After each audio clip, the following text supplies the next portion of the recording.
안녕하세요. 쌤이 책방의 쌤입니다. 여러분은 책 좋아하시나요? 제가 생각하는 책의 매력은 딱 한 권의 책이잖아요.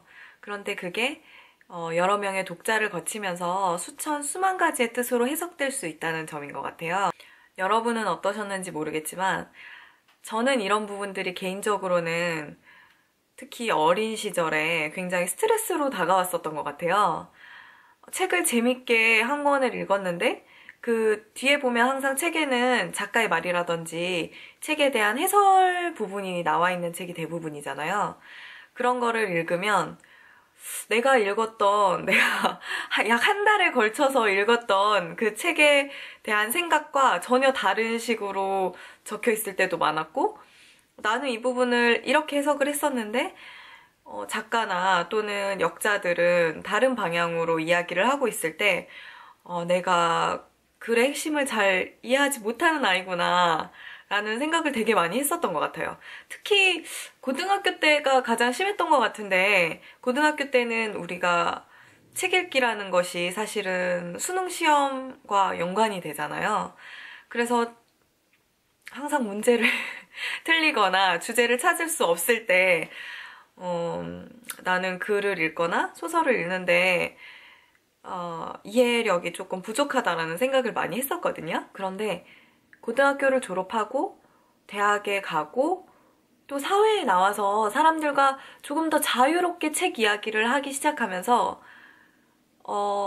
내가 생각했던 주제와도 다르고 또 작가가 의도하는 주제와도 또 다른 주제를 찾는 사람들을 많이 만나게 되더라고요. 특히 과연 작가가 이 부분을 그렇게 생각하고 글을 썼을까?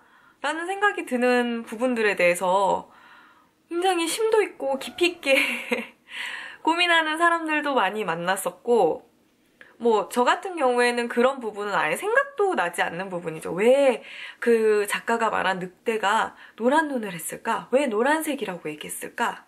이런 얘기들. 물론 제가 그 깊이가 모자라서 그 작가의 의도를 캐치하지 못했고 그분만이 캐치했을 수도 있겠지만, 그냥 일반적으로 생각했을 때 늑대의 눈은 노란 거 아니야? 이런 생각이 저는 들던 때도 있었거든요. 지금도 그런 생각은 여전하고요. 이런 경우들을 많이 겪게 되면서 책 읽기라는 것이 어쩌면 지극히 개인적인 거구나 라는 생각이 많이 들었어요. 내가 그동안 무언가 정답을 찾아야 한다. 내가 그 무언가를 찾아야 한다라는 강박관념에 빠져서 진짜 책 읽는 재미를 못 느끼고 있었구나. 이런 생각이 많이 들더라고요. 그래서 그 뒤로는 작가의 의도를 알아내려고 길을 쓰면서 책 읽기를 방해받기보다는 그냥 나만의 책 읽기의 즐거움을 찾으려고 노력하고 있지요. 그래서 제가 지금까지 말한 그 책 읽기의 즐거움, 나만의 책 읽기의 즐거움을 같이 공유해 보고 싶은데요.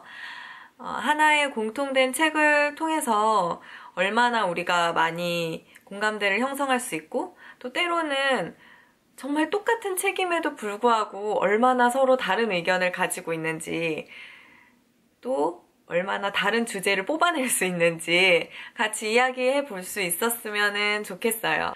요즘 책을 읽지 않는 게 많이 문제라고들 하잖아요. 컴퓨터다, 스마트폰이다 해서 책을 읽지 않는 세대라고 하는데, 저는 개인적으로 서점에 가는 걸 굉장히 좋아하거든요. 그래서 일주일에 한 2번, 많게는 3번 정도는 서점에 가는 편인데, 막상 서점에 가보면 꽤 많은 사람들이 책을 보고 있어요. 그리고 심지어 저는 책을 한 번도 줄을 서지 않고 사본 적이 없는 것 같아요. 그 정도로 많이들 책에 관심이 있으신 것 같은데, 제가 생각하기에 비단 그들이 단지 비를 피하거나 굳은 날씨 때문에 이렇게 매주 서점에 모인다고 생각 들진 않거든요. 그래서 멀지 않은 곳에 있는, 어쩌면 바로 내 옆에 내 이웃이 될 수도 있는 책에 대해서 함께 이야기하고 싶어하는 사람들을 위해 자유롭고 그리고 재미있게 책 이야기를 할 수 있는 공간이 되었으면 하는 것이 이 채널의 의도고 제 바람이고요. 이 모든 소망대로 이 채널이 잘 운영되기를 간절히 바라면서 오늘은 처음으로 제가 여러분께 책에 대해서 이야기하는 날이니까 굉장히 저에게는 큰 의미가 있는 책을 소개해드리고 싶어요. 이 책은 제 인생에서 가장 의미 있는 책 중에 하나인데요. 이 영상을 보시는 분들은 뭐 많게나마 적게나마 책에 관심이 있으신 분들이 대부분일 거라고 생각이 들어요. 여러분은 어떤 책을 계기로 그리고 시작으로 책에 관심을 갖게 되셨을까요? 저는 되게 어색하고 이상한 말투였네요.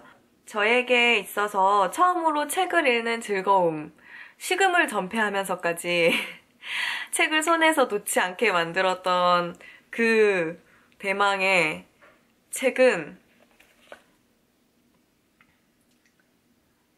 꼬마 흡혈귀 시리즈입니다.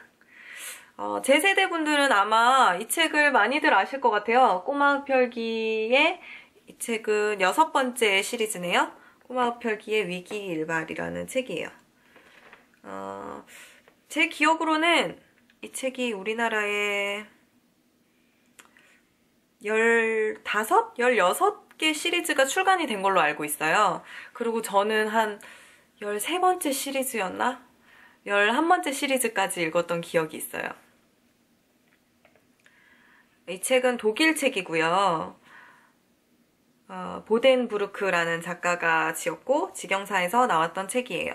지금은 절판이 되어서 구입할 수가 없고 제가 이 책을 처음 읽었을 때는 아마 초등학교 2학년? 3학년이었던 것 같아요. 이 책을 시작으로 정말 밤에 잠도 잘 안 잘 정도로 책 읽기에 몰입을 했었거든요. 정말 거짓말 안 하고, 정말이란 말을 굉장히 많이 쓰는데 정말이기 때문이에요. 정말 50번 이상은 읽었던 것 같아요. 제가 이 책을 중학교 때까지 계속 읽었거든요.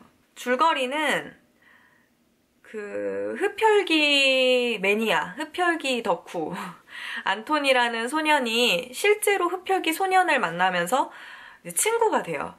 그러면서 그 흡혈귀 가족들과도 관계가 맺어지고 그 사이에서 일어나는 소동에 대해서 이야기하는 책이에요. 제가 지금 가지고 있는 시리즈는 한 4권 정도 가지고 있는 것 같아요. 근데 개인적으로 이 꼬마 흡혈귀 위기일발 시리즈를 가장 좋아했었어요.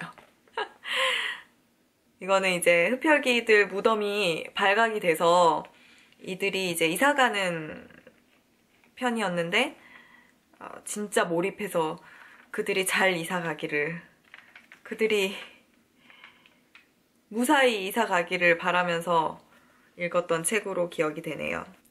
저는 이 책이 너무 재밌었기 때문에 아직까지도 초등학생 그리고 청소년들의 그런 소설에 대해서 굉장히 관심이 많은 편이에요. 지금도 이 책에 대한 염원은 계속되고 있는 중이거든요.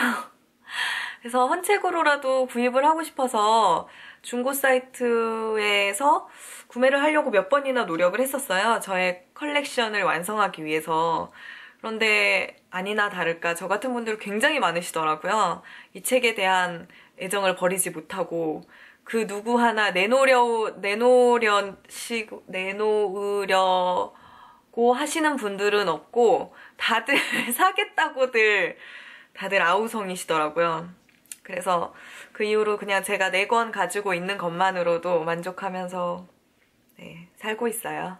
어쨌든 저는 이 책을 통해서 책을 읽는 동안 현실 세계와 책을 통해서 내가 만들어내는 상상의 세계가 분리된다는 걸 처음으로 느꼈던 것 같아요. 아무래도 이 책 주제가 흡혈귀 이야기다 보니까 더욱더 그런 것이 심했던 것 같은데 근데 그때의 버릇 때문에 아직도 저는 책을 읽을 때 그냥 내가 다른 세상에 빠져든다라는 생각이 강해서 전화도 잘 안 받아요. 여러분에게도 이런 추억이 깃든 책이 한 권씩 있으실 거라고 생각이 드는데요. 이번 계기를 통해서 한번 그 먼지 구덩이 속에서 책을 꺼내서 한번 닦아도 주시고 다시금 읽어보시는 건 어떨까라는 생각이 드네요. 그럼 다음 시간부터 본격적인 책 이야기 함께 나누어 보도록 하고요. 저의 이 어설프고 허우적대는 첫 영상 잘 봐주셔서 감사드리고 새해 복 많이 받으시고요. 2014년도에도 좋은 책 많이 읽으세요. 그럼 다음 시간에 뵙겠습니다. 안녕.